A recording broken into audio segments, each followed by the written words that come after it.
आज पुन्हा ठाकरे बंधू भेटण्याची शक्यता। भाऊबीजेनिमित्त उद्धव ठाकरे शिवतीर्थावर जाण्याची शक्यता।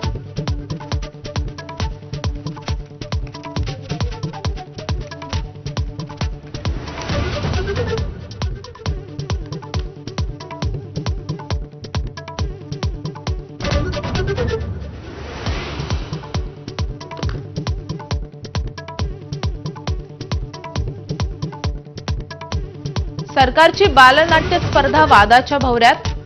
बालनाट्य स्पर्धेवरनं महायुतीमध्येच जोरदार आरोप प्रत्यारोप सुरू।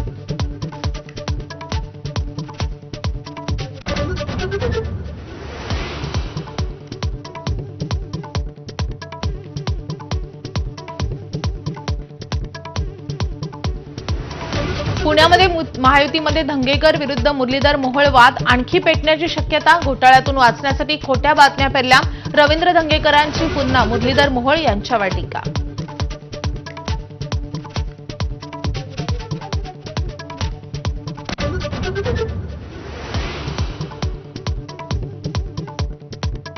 कल्याणमध्ये फटाक्यांच्या खरेदीवरून झालेल्या वादातून 2 गटांमध्ये तुफान राडा। वाद मिटल्यानंतर गावगुंडांकडून घरांची तोडफोड। दगडफेकीत 9 ते 10 जण जखमी झाल्याची माहिती। कोल्हापुरी चप्पल घालून ताजमध्ये गेलेल्या महिलेला अपमानास्पद वागणूक। दिल्लीच्या ताजमहाल हॉटेलच्या हाऊस ऑफ मीममध्ये मांडी घालून जेवण्यावरून सुनावल्याचा महिलेचा आरोप। धुळ्यातील शिरपूरमध्ये भेसळयुक्त दुधाचा व्हिडिओ समोर। दूध उकळल्यानंतर रबर झाल्याचं समोर। व्हायरल व्हिडिओमुळे भेसळयुक्त दुधाचा प्रश्न पुन्हा ऐरणीवर। दिवाळीत फटाक्यांच्या आतषबाजीमुळे मुंबईत हवेची गुणवत्ता ढासळली। वाढत्या प्रदूषणामुळे मुंबईतली पहाट धुरानं भरलेली, तर हवा प्रदूषणामुळे अनेकांना सर्दी खोकल्याचाही त्रास।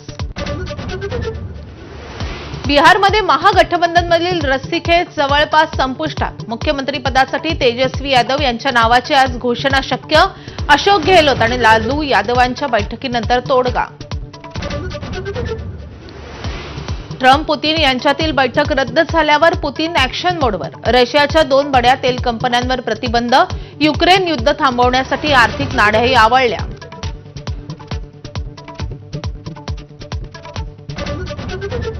महिला क्रिकेट विश्वचषकात आज भारताचा मुकाबला न्यूझीलंडशी।